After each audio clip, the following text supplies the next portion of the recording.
पिछड़ी जाति के समाज के लोगों को तुमने चूहा कहा है, तो कंगना रनावत तुमने उन्हें अब्यूज़ किया है। पिछड़ी जाति के लोगों को बुरा बोलने के लिए कंगना रनावत तेरा मुंह काला। अगर तुम इंसान हो तो उन सब से माफ़ी मांगो। हर इंसान एक समान है। जब ऊपर वाला ईश्वर हर एक इंसान को सूरज की किरणें और चांद की रोशनी देता है, तो कंगना रनावत तुम कौन होती हो? इंसान जातियों को अलग अलग करने वाली और ऊंच नीच में भेदभाव करने वाली तुम कोई नहीं हो। इसलिए तुमने पिछड़ी जाति के लोगों को चूहा कहा है। चूहिया तुम हो। सो चूहे खा के हज को चली कंगना रनावत, तो तुम हो चूहिया, ना कि हमारे लोग हैं। हिंदुस्तान का संविधान पढ़ो। आज तुम आज़ाद हो बिकॉज हमारा संविधान स्ट्रांग है।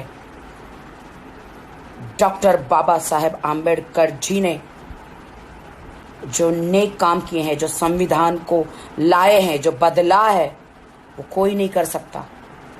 जय भीम।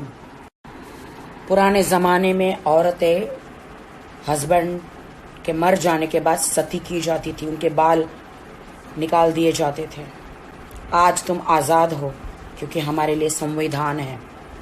हमारे लेजेंडों ने हमारे लिए बलिदान दिया है और तुम हमारे पिछड़ी जाति के लोगों को, हमारे समाज को तुम अब्यूज़ करती हो। ये मत भूलो कि तुमने झांसी की रानी के ऊपर फिल्म बनाई थी। कौन थी वो? वो भी पिछड़ी जाति की एक महिला थी जिन्होंने युद्ध किया था अपने लोगों के लिए। भूल गई? उसके लिए तुमने काफ़ी अवार्ड बटोरे हैं, तुमने काफ़ी पैसे कमाए हैं। तो अब्यूज़ करना बंद करो, माफ़ी मांगो हमारे लोगों से, हिंदुस्तान से माफ़ी मांगो। तुम्हें मौका देते हैं, माफ़ी मांगो।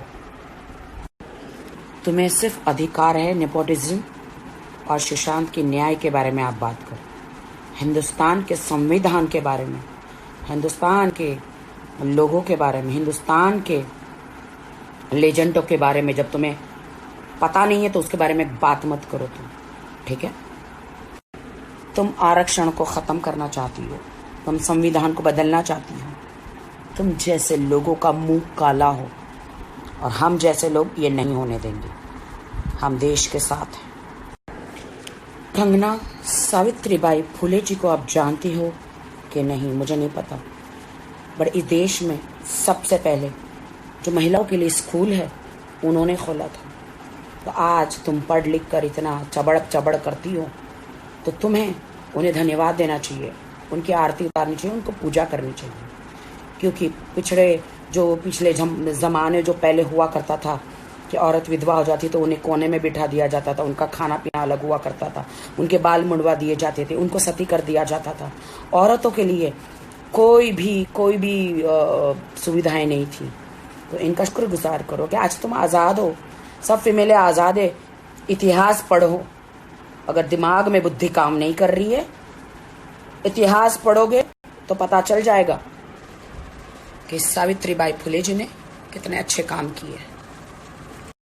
कंगना रनावत, संविधान पढ़ो। संविधान नहीं होता तो तुम्हें जौहर करना पड़ता, और अनफॉर्चुनेट अगर तुम विधवा हो जाती तो तुम्हें सती हो जाना पड़ता, एक कोने में बैठे रहना पड़ता, संसार से अलग कर दिया जाता और तुम दूसरी शादी भी नहीं कर सकती थी। इसीलिए संविधान पढ़ो, सोचे समझे बगैर मत बोलो। संविधान ना होता तो आपको सती कहलाना पड़ता। संविधान ना होता तो आप ये पढ़ लिख कर स्कूल भी नहीं जा पाती, कुछ नहीं कर पाती। यहाँ तक जो बॉलीवुड में आके जो तुम स्टार बनी हो, हम बने हैं स्टार, जितने भी स्टार बने हैं लोग, संविधान नहीं होता तो इतने कामयाब भी हम नहीं होते, और महिलाएं खास करके इतनी आगे नहीं बढ़ पाती। बहुत सारे लोगों की माँओं ने बर्तन मांजकर, सड़कों पर झाड़ू लगाकर अपने बच्चों की परवरिश करी है। तो उन लोगों को तुम अब्यूज़ मत करो। ईश्वर न करे कि तुम्हारी माँ ने ऐसा कुछ तुम्हारे लिए किया हो, लोगों के बर्तन मांजकर, सड़कों पर झाड़ू लगाकर, लोगों के टॉयलेट धोकर तुम्हें पढ़ाया हो। अगर तुम्हें अच्छी परवरिश मिली है तो वो संविधान को धन्यवाद कहो, ईश्वर को धन्यवाद कहो। तो दूसरों को, पिछड़ी जाति के समाज को तुम अब्यूज मत करो। झांसी की रानी में जो असली किरदार जो निभाया था उजलकारी बाई, वो एक बहुजन समाज की बेटी थी जो अपने लोगों के लिए लड़ी थी। तो क्या ये आप भूल गई? तो आप सुशांत के लिए न्याय मांगो। उसके खूनी को तो हम भी ढूंढ रहे हैं। 4 फोटो मोदी जी के साथ क्लिक कराने से आप देश के प्रधानमंत्री नहीं बन जाएगी। तुम 4 फोटो तुमने क्लिक कराए, हम तो मोदी जी के पास उधर जाके हम उनको खुद मिलकर आए हैं। और मोदी जी से एक बार नहीं 2-3 बार हम मिले हैं, लेकिन हमने कभी नहीं सोचा कि हम देश को हाथ में ले लेंगे। मोदी जी के साथ 4 फोटो खिंचवाने से, मोदी जी को 2-4 बार मिलने से तुम खुद को प्रधानमंत्री समझ के बैठी हो क्या?